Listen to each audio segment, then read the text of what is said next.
ರೈತರ ಬಹುದೊಡ್ಡ ಕ್ರಾಂತಿಕಾರಿ ಚಳುವಳಿಗೆ ನಿನ್ನೆ ರಾಜ್ಯ ಸರ್ಕಾರ ಸ್ಪಂದನೆಯನ್ನು ಮಾಡಿ ಏನು ರೈತರ ಬೇಡಿಕೆ ಇತ್ತು 3500 ಇಡೀ ರಾಜ್ಯವ್ಯಾಪ್ತಿ ಕಬ್ಬು ಬೆಳೆಗಾರರಿಗೆ ದರವನ್ನು ನಿಗದಿ ಮಾಡಬೇಕಂತೇಳಿ ಸರ್ಕಾರ 3300 ಒಪ್ಕೊಂಡು ಅದನ್ನು ಹೋರಾಟಕ್ಕೆ ರಾಜ್ಯ ಸರ್ಕಾರ ಸ್ಪಂದಿಸಿದೆ.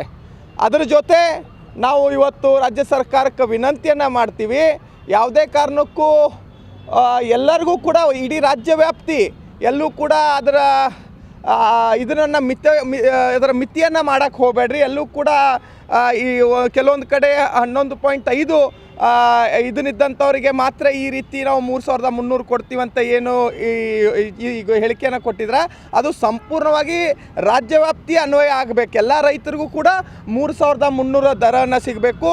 ಈ ಒಂದು ಹೋರಾಟಕ್ಕೆ ಬಹುದೊಡ್ಡ ನಮ್ಮ ರಾಜ್ಯ ಮಟ್ಟದ ರಾಷ್ಟ್ರ ಮಟ್ಟದಲ್ಲಿ ಈ ಹೋರಾಟವನ್ನು ತಗೊಂಡೋಗಿರುವಂಥ ಎಲ್ಲ ಮಾಧ್ಯಮದ ಮಿತ್ರರಿಗೂ ಕೂಡ ನಾನು ವಿಶೇಷವಾದಂಥ ಧನ್ಯವಾದಗಳನ್ನು ಸಲ್ಲಿಸಿ, ಮತ್ತು ನಾಡಿನ ರೈತರ ಪರವಾಗಿ ಹೋರಾಟ ಮಾಡಿರುವಂಥ ಎಲ್ಲ ಕನ್ನಡಪರ ಸಂಘಟನೆಗಳಿಗೂ ಮತ್ತು ನಾಡಿನ ರೈತರಿಗೂ ವಿಶೇಷವಾದಂಥ ಅಭಿನಂದನೆಗಳನ್ನು ಹೇಳಿ, ನಮ್ಮ ಈ ಹೋರಾಟಕ್ಕೆ ಸ್ಪಂದಿಸಿರುವಂಥ ರಾಜ್ಯದ ಮುಖ್ಯಮಂತ್ರಿಗಳಿಗೆ, ನಮ್ಮ ಜಿಲ್ಲೆಯ ಜನಪ್ರತಿನಿಧಿಗಳಿಗೆ, ಸಚಿವರುಗಳಿಗೆ ಮತ್ತೊಮ್ಮೆ ಧನ್ಯವಾದಗಳನ್ನು ಸಲ್ಲಿಸಿ, ಇವತ್ತು ಕರ್ನಾಟಕ ರಕ್ಷಣಾ ವೇದಿಕೆ ಬೆಳಗಾವಿ ಜಿಲ್ಲಾ ಘಟಕದ ವತಿಯಿಂದ ಈ ಏನು ರೈತ ಪರ ಹೋರಾಟಕ್ಕೆ ಸಿಕ್ಕಿರುವಂಥ ಈ ಜಯಕ್ಕೆ ನಾವೆಲ್ಲ ಕೂಡ ವಿಜಯೋತ್ಸವವನ್ನು ಆಚರಿಸ್ತಾ ಇದ್ದೀವಿ.